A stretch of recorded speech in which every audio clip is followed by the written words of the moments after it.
ایک police officer کا، ایک پولیس کے سپاہی کا انٹرویو تھا. وہ کہتا ہے آج عید کا دن ہے، ہماری ڈیوٹی لگائی گئی ہے کہ مسلمانوں کی مسجد کے باہر حفاظت کی جائے. میں عید کی نماز میں پسٹل لے کر مسجد کے گیٹ پہ کھڑا ہوں. آج میری بچی بیمار تھی، بیمار بچی کو چھوڑ کر آیا، گھر پہ عید نہ منائی کہ میں ان کی حفاظت کروں. مگر آپ دیکھ لیجئے یہ سب ایک دوسرے سے عید مل رہے ہیں. ہزاروں لوگ ہمارے سامنے سے گزرے، کسی نے مجھے عید مبارک نہیں کہا. کیا ان کا دل نہیں؟ کیا وہ ہمارے بھائی نہیں؟ ہماری محبتیں، ہماری شفقتیں، ہماری گریٹنگز، ہماری ملاقاتیں فقط اپنوں کے لیے؟ ارے میرے آقا کی عادت کریمہ غلاموں سنو، نبی پاک کی سیرت میں یہ پہلو ملتا ہے. سب سے پہلے جب بھی کوئی ملاقاتی آتا میرا آقا سلام میں پہل فرماتے.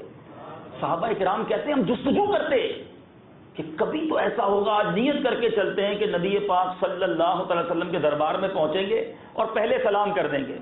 کہتے کامیاب نہ ہوتے، جب بھی جاتے نبی پاک کی سلام میں پہل فرماتے. اور ہم کہیں وہ آدمی مجھے سلام لے، میں جناب چیئرمین، میں بڑا، میں نگران، میں آفیسر، میں اپنے ماتحت کو سلام لوں، اس کو آ کے سلام لینا چاہیے. اور ایک طرف کہتے ہیں میں غدا ہوں اپنے کریم کا، ایک طرف کہتے ہیں غلامی رسول میں موت بھی قبول ہے. اور اتنا تکبر، اتنا غرور. ارے دانا خاک میں مل کر گلے گلزار ہوتا ہے.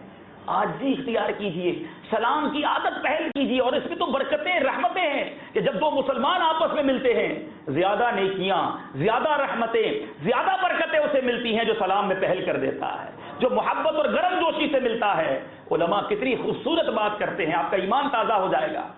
کہتے ہیں نبی پاک کی حیات طیبہ میں تو یہ عادت تھی نا کہ جو آتا پہلے سلام کرتے. آج بھی اگر کوئی امتی مدینہ منورہ پہنچتا ہے، روضہ رسول پر جاتا ہے، اس سے پہلے کہ وہ غلام اپنے آقا کو سلام پیش کرے، نبی پاک روضہ انور سے پہلے سلام ارشاد فرما دیتے ہیں. ایسے آقا، ایسے عظیم آقا، ہم ان کے غلام، ان کا بھی میلاد منانے آئے ہیں.